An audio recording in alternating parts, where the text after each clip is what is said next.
కలౌ వ్యాస సమా సర్వే స్వస్య అనుష్ఠాన వేళాయాం పండితోపి న పండిత. ఏం శాస్త్రులు గారు మీరు సిగరెట్ తాగారేమిటంటే, నాకంటే ఎంత పెద్దవాళ్ళు తాగుతున్నారయ్యా, మనం అందులో కోన్ కిస్కా అంటాడు. బల్ల మీద గుద్ది చెప్పేటప్పుడు అపర వ్యాసుల వారి అవతారంలాగా చెబుతాడు. పరుడికి చెప్పడం అంత తేలిక లేదు, తాను చెయ్యటం అంత కష్టమూ లేదు. ఆచార్యత్వం ఎక్కడ? సమస్త ధర్మ జ్ఞానమే కాదు, ఆచరణ కూడా కావాలి. ఏమయ్యా?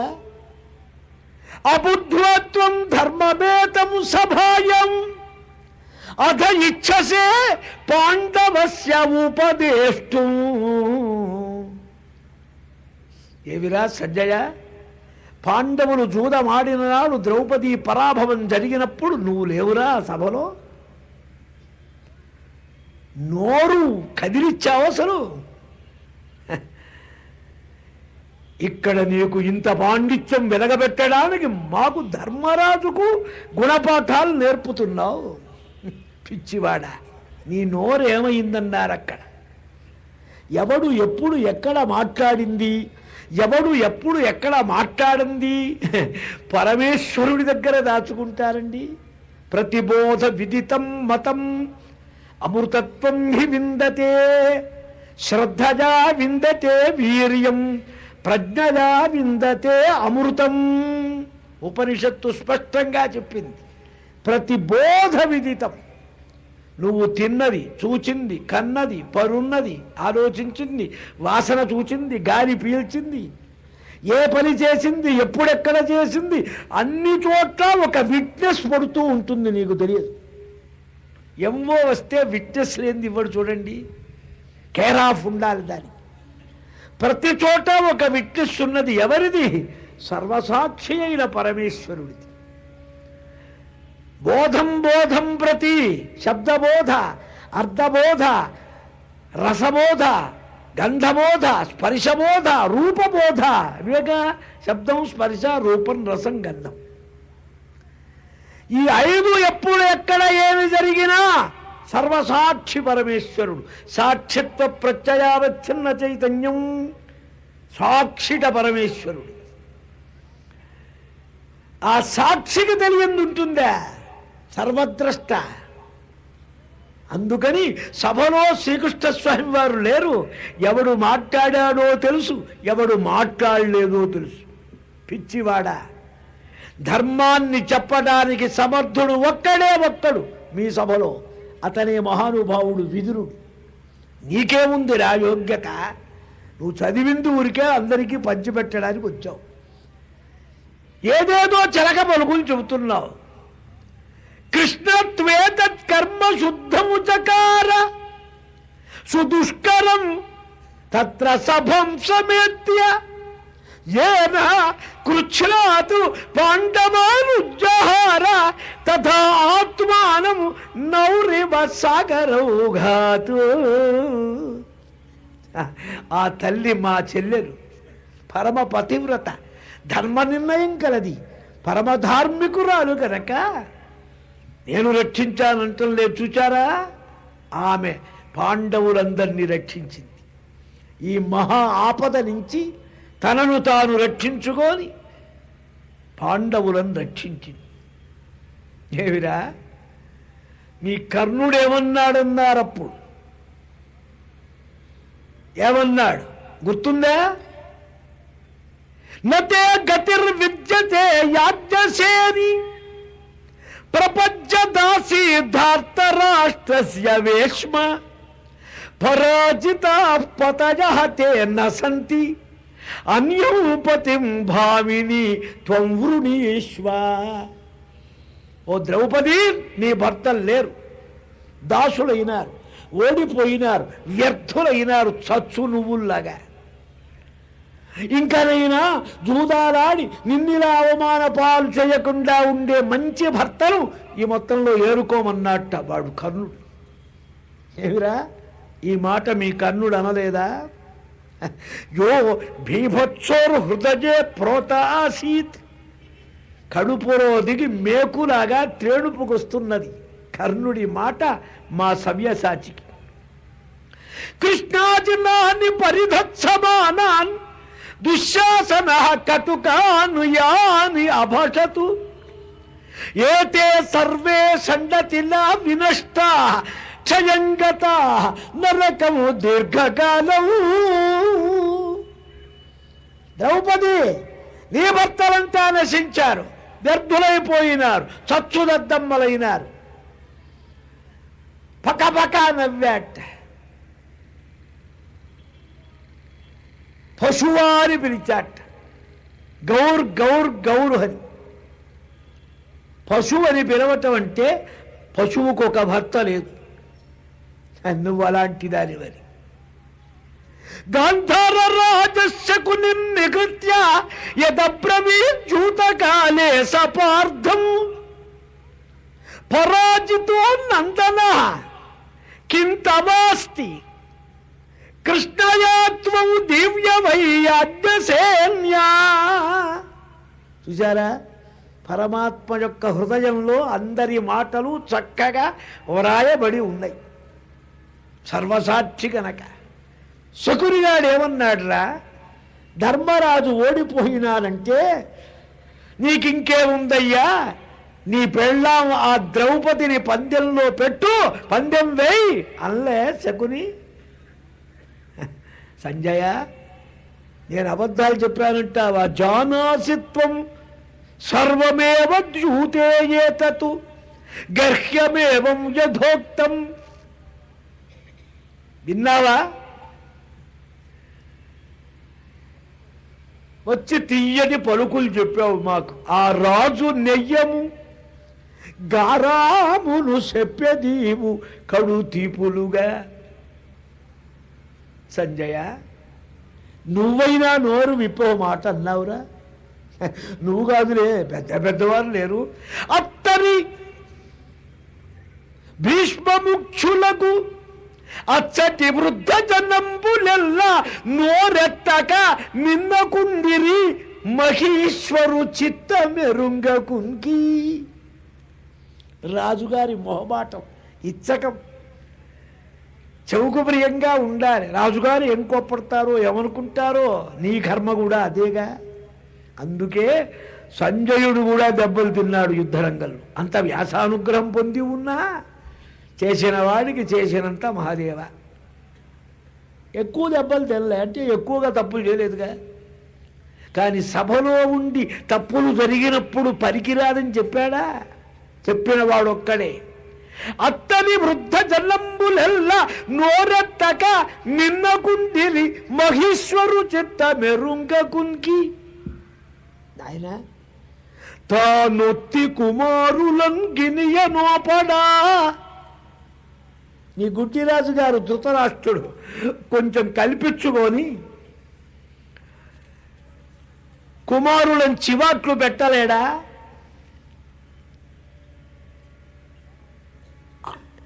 తానొత్తి కుమారులం గినియ నోపడా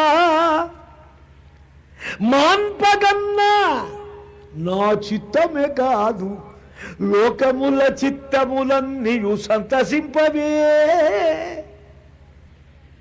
నీ గుడ్డిరాజు ధృతరాష్ట్ర మహారాజు ఇది తప్పురా నాయనా, పనికిరాదు, చీ మానేసై ఒక్క మాట అని గద్దించి ఆపి ఉంటే జూదంలో నేనే కాదు ఈ సమస్త ప్రజాలోకం యొక్క మనస్సు కూడా ఆనందం కలిగేది. అప్పుడు మీ రాజుగారు నోటి వెంట మాట రాలేదా?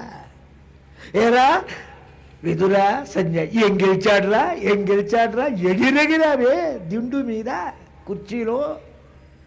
తిట్టుల భోజి ఆ కొలువు తేకమారలలోనికింతిదా నట్టుల దుస్ససేనుడు అదయాకృతి ముందల బట్టి ఎట్టువగా ఎట్టు సహించే మామ.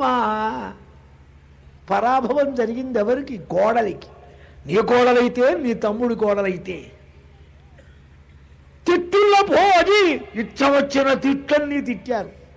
తిట్టుల భోజి ఆ కొలువు తేకువ వారలలోనికి ఇంటి తా అత్తుల దుస్ససేనుడద జాకృతి ముందల బట్టి ఎడ్వగా. ఎట్టు సహించే మామా జుట్టు బట్టి ఏకవస్త్ర రజస్వల అయోనిజాయిన ద్రౌపదిని లాక్కో వచ్చాడే మీ ప్రభు ఎలా సహించాడ్రా? అప్పుడు ఏమైనా మాట్లాడా?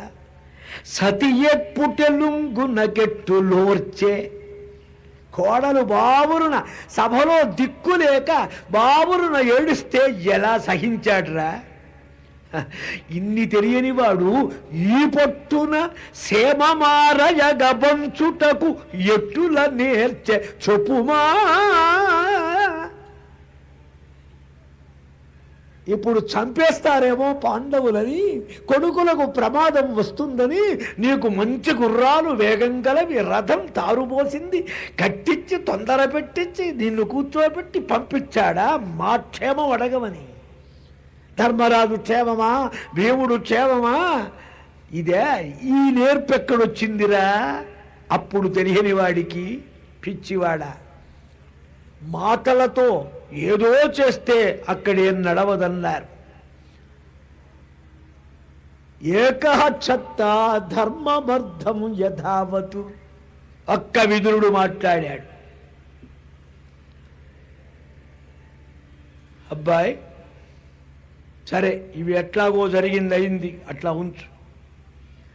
జానాసిత్వం సంజయ వాక్యమేతం, ఈ జరిగిన రగడంతా నీకు తెలియంది కాదు. స్వయంతు అహం ప్రార్థయే తత్ర గంతుం సమాధాతుం కార్యమేతతు విపన్నము. సంకటమై ఈనాడు లోకానికి ప్రమాదకరమై చిక్కులో పడ్డ ఈ కార్యాన్ని సర్దుబాటు చెయ్యటానికి నేనే స్వయంగా హస్తినానగరానికి రాదలుచుకున్నా.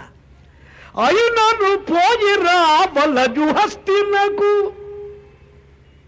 తప్పకుండా వెళ్ళి రావాలి. అహాపయిత్వా యది పాండవార్థం శమం కురూణామపి చేక్షకేయం, పాండవుల రాజ్యభాగానికి ఇబ్బంది లేకుండా, కౌరవ వినాశం కాకుండా శాంతిని సంధి సంధానాన్ని జరపటం నా చేతనైనదా? పుణ్యంచ మే స్యాత్, మహాపుణ్యం కలుగుతుంది నాకు. భగవంతుడికి పుణ్యమేమిటన్నారు? నా అనవాప్యం అవాప్తవ్యం వర్తయేవచ కర్మణి. భూమిని నమ్ముకున్న రైతున్నాడండి. ఒక ఏడు పండుతుంది, ఒక ఏడు ఎండుతుంది. ఒక ఎప్పుడు సొక్క సైక్లోన్ వస్తుంది, ఒకప్పుడు పంట దిగుబడి 1 బస్తా అనుకుంటే 14 బస్తాలు వస్తాయి, 34 బస్తాలంటే 3 వస్తాయి ఒక ఏడు. భూమిని నమ్ముకున్న అన్నదాత అయిన రైతు ఎప్పుడూ కూడా భూమిని వదలడు. అతనికి లాభ నష్టాలతో పని లేదు, తన పనే తాను. లోకంలో దృష్టాంతానికి హెచ్చు తగ్గులు లేవు. పరమేశ్వరుడు ఎప్పుడూ కర్మ చేస్తూనే ఉంటాడు. ఎందుకని? ఆయన్ని చూసి మీరు చేస్తారని. పొందాల్సింది లేదు, వద్దనేది లేదు. మనకు రావలసినవి ఉన్నాయి, అక్కర్లేని ఉన్నాయి. అదో 115 లిస్టు, ఇదో 115 లిస్టు. ఎప్పుడు అడిగి కాగితం ఇస్తే చాలు రాసేస్తాం. ఏమి లేవు పరమేశ్వరుడికి. సర్వసముడు, సర్వభూతముల యందు సమంగా ఉన్న వస్తువు. నిర్దోషం హి సమం బ్రహ్మ. కుక్కలో, గంగిగోవులో, దోమలో, చీమలో, బ్రహ్మలో. అది పండితులు సమంగా చూస్తారంటే హైటు వెయిటు సమమని, ఆకలి సమమని, పొడుగు సమమని, రంగు సమమని. బాడీలు కాదు సమం అంటే ఆత్మ. కుక్కలో ఉన్నది ఆత్మ. మహాయోగులు భోంచేస్తూ ఉంటే కుక్క వస్తే దాని కబళం పక్కన పెట్టి తాము తింటూ ఉంటారు. గజానన్ మహారాజ్ మహారాష్ట్ర దేశంలో మంచి పప్పన్నాలు దావత్తులు ఇచ్చారు. పెద్ద పెద్ద శ్రీమంతులు వచ్చారు. ఓ శ్రీమంతుడి కుమార్తె రజస్వర అయితే శాంతి చేశాడు. ఏం లేదు పెద్ద విశేషం. ఉన్నాయి డబ్బులు బాగా ఖర్చు పెట్టాడు. మంచి హాట్ స్వీట్ అన్నీ వేశారు. వాళ్ళు ఏం చేస్తారు? గొప్పవాళ్ళు ఎప్పుడూ సగం తింటారు, సగం పారేయాలి. ఇవన్నీ వాకిట్లో పడేస్తూ ఉంటే గజానన్ మహారాజు వచ్చారు, దిగంబరి. గం గం గజానన్ అనేవారు. వచ్చి పప్పుకు పప్పు, అన్నం అన్నం, అన్నం పరబ్రహ్మ అన్నారు. అన్నీ తీసి ఒక కుప్ప పెట్టి ఈ అన్నం ఆ పప్పు తింటున్నారు. మహాపురుషులకు ఎంగిలి సొంగులు లేవండి. మహాయోగులని పేరు పెట్టుకుంటారు. బ్రేక్ఫాస్ట్లు, యాపిళ్ళు, ద్రాక్ష పండ్లు, ఈ తినే భోగాలకు అంతు ఉండదు. ఇవన్నీ తింటే ఇంద్రియ నిగ్రహం ఉంటుందా? మనస్సు పనిచేస్తుందా? ఇవన్నీ తింటే మన పని ఎట్లా ఉందో మనకంటే 3 రెట్లు ఉంటుంది వారికి. ఇలా ఉంటారు యోగులు. పరబ్రహ్మ దర్శనం వారికి. సర్వత్రా బ్రహ్మ దర్శనమే. ఇందులో ఎంగిలెక్కడుంది, ఉచ్ఛిష్టం ఎక్కడుంది? నువ్వు సెంటిమెంటు పెట్టుకున్నావు. పిల్లవాడికి చూడండి, ఓ చాక్లెట్ ఇస్తే 5 పిల్లలు కొరుక్కోతున్నారు. వాడు కొరుక్కొని, వీడు కొరుక్కొని, వాడు కొరుక్కొని. వాళ్ళకి ఎంగిల్ లేదు. కొంచెం సెంటిమెంటు పెరిగింది. కాకెంగిల్ అంటాడు. గుడ్డ అడ్డం పెట్టి కొరికి సగం వాడు కొంత సాటిస్ఫాక్షన్. ఇంకా కొంచెం సెన్సిటివ్ మైండ్ వస్తుంది. ఎంగిల్ చేశాడొద్దంట. ఇందాక చాక్లెట్ తిన్నాడు, ఆ చేత్తో నీళ్ళు ఇచ్చాడు, నాకు పనికిరావంటాడు శిష్టాచారపరుడు. ఇంకా సెంటిమెంట్ ఎక్కువైపోయింది వీడికి. జ్ఞానికి ఏమి లేదు, సర్వత్రా సమభావం. మహాపురుషులకు హెచ్చు తగ్గులు లేవు. పొందవలసింది లేదు. లోకం కోసం జ్ఞాని ఉంటాడు. భగవంతుడి సంగతి ఏం చెప్పాలి? యజ్ఞానీ త్వాత్మైవ మే మతం. నేనే వస్తా, ఇంతమందిని రక్షిస్తే నాకు పుణ్యం కలుగుతుంది. నన్ను సరిగా చూచారా? నా మాట మన్నించారా? చెప్పింది ఆచరించారా? మనఃపూర్వకంగా విశ్వసించారా? మాంచ ప్రాప్తం కురవ పూజయేయు ధర్మారామం అర్థవతీం అహింస్రాం. ఇదే ప్రతిజ్ఞ, కృష్ణ ప్రతిజ్ఞ. ఎప్పుడు నేను ఏమి చెప్పినా అది పరమ ధర్మస్వరూపమే చెబుతా. హింస లేనిదే చెబుతా. జగత్తు కావలసింది చెబుతా. అందుకనే మహాత్మనాం వచ సత్యం క్వచిత్ ఆచరితం పునః. మహాపురుషుల యొక్క ఆజ్ఞ, ఉపదేశం, మాట ఎప్పుడూ సత్యం. ఆచరణ, వారు సర్వస్వతంత్రులు. ఒకప్పుడే మనం ఆచరణ పెట్టుకోవాలి. హితమైన మాట చెబుతా, ధర్మయుక్తం చెబుతా, పక్షపాతరహితంగా చెబుతా. నన్ను సరిగా చూచారా? క్షేమం పొందుతారు. వినరనుకో, కాలుని దున్నపోతు మెడగంటల చప్పుడులోన, కాలుని దున్నపోతు మెడగంటల చప్పుడుగాక సంధివాక్యాలకు వీణులొగ్గుదురటయ్యా. మదంధులు కౌరవులు గుండెగాలమై ఆలముదాపురించే దొరలంతరికి కురు చక్రవర్తికి కాలముదాపురించే కలకాలము నిల్చునే మాయ సంపదలు అంటాడు కాయ్. చూడండి, మంచి మాట విన్నారా? బాగుపడతారు. లేదు, మా భీమయ్య గదాదండం లేదా? అర్జునుడి గాంధీవం లేదా? పరాసిక్తాను ధార్తరాష్ట్రంశ్చ విద్ధి ప్రదహ్యమానాను కర్మణా స్వేన పాపాను. వాళ్ళు వాళ్ళ సొంతంగా సంపాదించుకున్న దుష్కర్మ దోషం చేత నశిస్తారు. యజ్ఞంలో పశు విసర్జనం చెయ్యటానికి ప్రోక్షణం అని చేస్తారు. ఈ మేకను ప్రోక్షణ అని. మహారణరంగ యజ్ఞంలో భీమ అర్జునుల చేత కోదండ గదాదండములతో ప్రోక్షించబడ్డ వాళ్లనుగా తెలుసుకోమన్నారు. పరాజితం పాంచమేయం స్తువాచగా రౌద్ర రూక్ష భాషతే ధార్తరాష్ట్ర గదాహస్త భీమసేన తరస్వీ అప్రమత్త దుర్యోధనము స్మరయితాకి కాలే. జూతంలో ఓడిపోయినప్పుడు కృష్ణాజనాలు కట్టుకొని అరణ్యాలకు ప్రయాణమవుతున్న దీనాతి దీనులైన ఋషివేషాలు ధరించిన పాండవేయులను చూచి పకపక నవ్వి కులికి అభినయించి వికారాలు చేశాడే మీ దుర్యోధనుడు. సంజయ ఉన్నావుగా అక్కడ, నేను లేనుగా నాకు తెలుసు. వాడేం చెబుతాడండి, 2 గుడ్లు అప్పచెప్పాడు. మాట రాదు సంజయుడికి.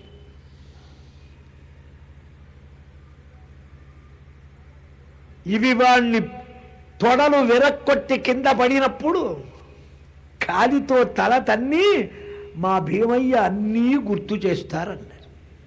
కాబట్టి చేయించిన వాడు కృష్ణయ్య. ఇతరుల ప్రాణిక లభ్యమైన సిరిచే, ఇతరుల ప్రాణిక లభ్యమైన సిరిచే ఏకాదశక్షౌగిణీపతి అయి సర్వవిధంబులంచడి దురాపంబైన నీచత్వమున్ ముందే రాజరాజు తన్నల్ పాటియే. ధర్మరాజు గోల పెడతాడు.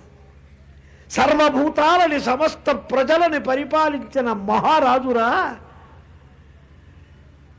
పడిపోయినాడు. వాడి దుష్కర్మ వలన కాలితో తన్నటం తలకాయి ధర్మమా నాయన, ఆగరా భీమా అన్నట్టు. ఇక్కడ తమాషా చెప్పమంటారా, 2 సార్లు తన్నిన తర్వాత 3ఓసారి వద్దులేరా అన్నట్టు.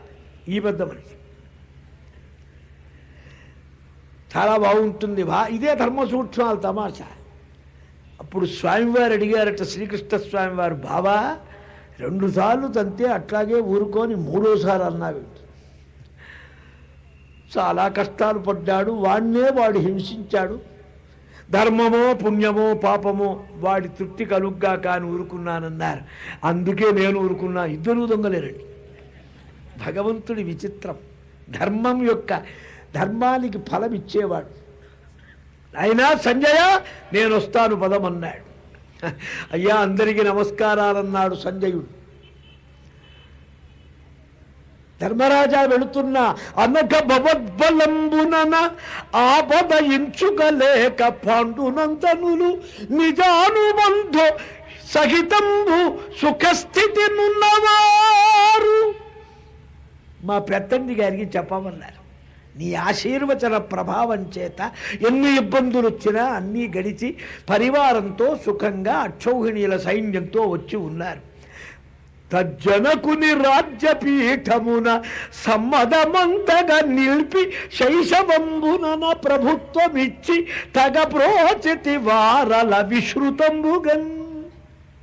మా నాన్నగారు పోయిన తర్వాత మా మీద నువ్వు గారాబము ప్రేమ చూపించి చిన్నతనంలోనే నాకు యువరాజ పట్టాభిషేకం చేసి రక్షించావని మా పెద్దంటికి చెప్పమన్నారు. సంజయుడు అంటాడయ్యా ఏవేవో మాట్లాడా ఇక్కడ. నా మనసహ అభిసంగాత్, నన్ను క్షమించండి. మనస్సుతో అనాలని అనలే, డ్యూటీగా అన్నా. ఏం చెయ్యాలి? మీరు దయాశాలులు, ధర్మస్వరూపులు, ప్రభువులు. నా ఎందు కోహ అదేమిట్టా అట్లా అంటావు? ఇక్కడికి రావాలంటే నువ్వే రావాలి, లేదా ఆ విదురుడే రావాలి. మరొకరికి వచ్చే హక్కు, అధికారం, అవకాశం లేదు. మాకు ఆప్త స్నేహితుడివిరా, మాకు నమ్మకమైన వాడివి. నీ మీద మాకు వేరే అభిప్రాయం ఉన్నదా నాయనా? ఓ నీ రాక మాకు ఆనందం అన్నాడు అజాత శత్రువు. బయలుదేరాడు, చప్పున వెళ్ళాడు. ఎక్కడికి? హస్తినాపురం. సంజయుడు ఆజ్ఞ తీసుకొని ద్వారపాలకుడికి చెప్పాడు. ఉపప్లావ్యం నుంచి పాండవుల దగ్గరికి వెళ్ళిన దూత అయిన సంజయుడు వచ్చాడు. ద్వారంలో నిలిచాడు. తమ ఆజ్ఞను ఎదురుతూ సంజయుడు వచ్చాడా? అరే రే, వాడికి ద్వారంలో ఆపటమేమిట్రా? ఎప్పుడైనా రావచ్చు, ఎప్పుడు సర్వసమర్థుడిగా ఉన్నా మాట్లాడతారు. లోపలికి రమ్మన్నారు. వెళ్ళి సింహాసనం మీద కూర్చొని ఉన్న ధృతరాష్ట్ర మహారాజుకు నమస్కరించాడు. సంజయోయం భూమిపతే నమస్తే. నమస్తే స్వాగతం అన్నీ భారతంలో మాటలేనండి. ఏవో అప్డేట్ మోడల్ మాటలు అనుకుంటారు, పొరపాటు. సంజయోగం భూమిపతే నమస్తే ప్రాప్తోస్మి గత్వా నరదేవ పాండవాను అభివాద్య త్వాం పాండవః మనస్వి యుధిష్ఠిరః కుశలం చాన్వపృచ్ఛతు. పాండవుల దగ్గరికి వెళ్ళి వచ్చారు. పాండవులు కుశలంగా ఉన్నారు. ఆ ధర్మప్రభు పరివారంతో నీ పాదాబ్జాలకు నమస్కరించి నిన్ను క్షేమం అడిగాడు. అయినా అంతా బాగున్నారా? ధర్మనిత్యుడైన ధర్మరాజట్టా ఉంది. దేవర పంపగాజని యుధిష్ఠిరునింగని వచ్చినాడా ఆ భూవిభుడు అప్రమేయ గుణ పూజ్యుడు మీకు నమస్కరించే సంభావన చేసే నన్ను ఇతడి బంధుజనంబులెల్ల తల్చే. మిమ్మల్ని కూడా అడిగాడు, క్షేమం అడిగాడు. మీరు పంపగా వెళ్ళొచ్చారు. ధర్మజునకు భోగంబులు ధర్మమునట్లు ఇంపుగావు. వీడ వేడి దెబ్బలు తినున్నాడు కదండి, తప్పున కక్కేశాడు 4 మాట. ధర్మజునకు భోగంబులు ధర్మమునట్లు ఇంపుగావు. ఆయనకు ప్రియమైనది ధర్మం, భోగాలు ఐశ్వర్యాలు కావు. ధర్మంబులలో నిర్మల బుద్ధి నహింసకు కూర్మిగడు గలడు అతండు కురువంశనిధి. ధర్మంలో పరమధర్మం అహింస అని గుర్తించాడు. ఎట్లా ఉన్నాడు? ఏం చెప్పమంటావు? మానుష శక్తి యొల్లడు సమంచిత దైవమయూదియుండు నీపైన నతండు పుణ్యమును పాపము పెట్టినవాడు నీవు నీ సూను వశంబుగాని ఒక చొప్పు తలంపవు. కర్ణ సంబలాధీనము కార్య నిశ్చయము తెల్లము నీ మతమొప్పదేనియున్. మంచి జడ్డలు నీ మీద పెట్టాడు, పిల్లి మెడలో గంట కట్టినట్లు. ఇహ నువ్వు చూసుకో. రాజా, నీ పరిస్థితి ఎట్లా ఉంది? కొడుకులగానరే నృపులు అకుంఠిత శౌర్యుల. గొప్ప ప్రయోజకులైన కొడుకుల్ని తండ్రులు కనలేదయ్యా, నువ్వేనా కన్నది? కొడుకులగానరే నృపుల కుంఠిత తేజుల నిందు ఇమ్మెయిల్ చెడు తెరువైనచో తగవు చెప్పక ఒప్పరికించి చూతురే. పుడమి జలంబులెల్ల నిను బ్రువగ తిట్టగ మించునుంకి నొచ్చడు మది ఎప్పుడు చెవులు చీములు గట్టెను కౌరవేశ్వర. ప్రపంచంలో ఉన్న ప్రతి మొగ ఆడ పసిపిల్లవాడు పెద్దవాడు నిన్ను తిట్టని వాళ్ళు లేడన్నారు. నువ్వు వినవాయి, వినేది మేమాయి. వింటూ ఉంటే మనస్సంతా పాడైపోయి, చెవులు నీ తూట్లు పడ్డాయి, చిల్లులు పడ్డాయి. పుడమి జనంబులెల్ల నిను బ్రువ్వగా తిట్టగా వించునుంకి నొచ్చడు మది. అయ్యో, ఎప్పుడు చెవులు చీములు గట్టమే కౌరవేశ్వర. అన్నయము పుట్టే జూదమున. ఏమిట్రా అన్నాడు. ఏమిటి? నువ్వేగా శంకుస్థాపన చేశావు జూదానికి. అన్నయము పుట్టే జూదమున. పోనీ ఆడారు జూదం, నువ్వేమైనా చివాట్లు పెట్టి కొడుకుల్ని మరలించవచ్చుగా. అప్పుడు ఎంతయు చిచ్చు పెట్టి కాల్చిన ఎదియ నీ ఉపేక్షయ. కానీ ఏం చూశావు? ఏమన్నా తొడికాడా మహానుభావుడు? వశీకృత చిత్తుడు ధర్మసూతి మెత్తని పులి. తోక కూడా దాడిచ్చని పులిట ఆయన. తిక్కన గారి మాట. మెత్తని పులి జూలో కనపడ్డది కదా అని జూళ్ళు లాగితే ఏం చేస్తుంది? మెత్తగానే ఉంటుంది, చూస్తూ ఉంటుంది. మెత్తని పులి ధర్మసూతి ఎల్లవారలు అధర్మము నీపై పెట్టునంతకు వినడును కానడును. అందరు నిన్ను బాగా తిట్టిపోసేదాకా పలకడు, వినడు, ఉలకడు. పిదప ప్రజాభిమానం పూర్తిగా తమ వైపు నిలిచింది, ధర్మం తన వైపు నిలిచింది, ధూర్తుల అధర్మం పాపం పండింది అనుకున్నాడా? నీకును నాకు మరల్పశక్యమే. ఆయన కన్నెర్ర చేసి దిగారంటే నీ చేత కాదు, నా చేత కాదు. మహారాజా, చాలా దూర ప్రయాణం చేసి వచ్చా, శ్రమగా ఉంది శరీరం అంతా, కొంచెం విశ్రాంతి అవసరం. ఈ రాత్రి విశ్రాంతి తీసుకొని నీ మంత్రి హిత పురోహిత ఆప్త బంధు శ్రేణుల్లో అందరి ముందు నేను రేపు సభారంగంలో చెబుతా ఏ మాట, వెళ్ళి రానివ్వమన్నాడు. వీడు వచ్చిన దగ్గర నుంచి తిడుతూనే ఉన్నాడు, ఇప్పుడు పంపించడమే మంచిది అనుకున్నాడు. ఇంకెన్ని తిడతాడో, ఒక్క మంగళహారత ఒకటే అని పంపించి మనస్సు తాల్చగా నిద్ర పట్టక ఎంత ఏమైతుందో ఏమిటో భయం. ఈ చిత్తశాంతి కోసం వెంటనే ఒక దూతను పంపించాడు, విదురుణ్ణి పిలుచుకోరమ్మని. జాగ్రత్తో దహ్యమానస్య, నిద్ర పట్టక మెళుకువతో దహింపబడుతున్న చిత్తంతో బాధపడుతున్న నాకు 4 మంచి మాటలు చెప్పరా అని విదురుణ్ణి అడిగితే విదురుడు నీతి చెబుతాడు.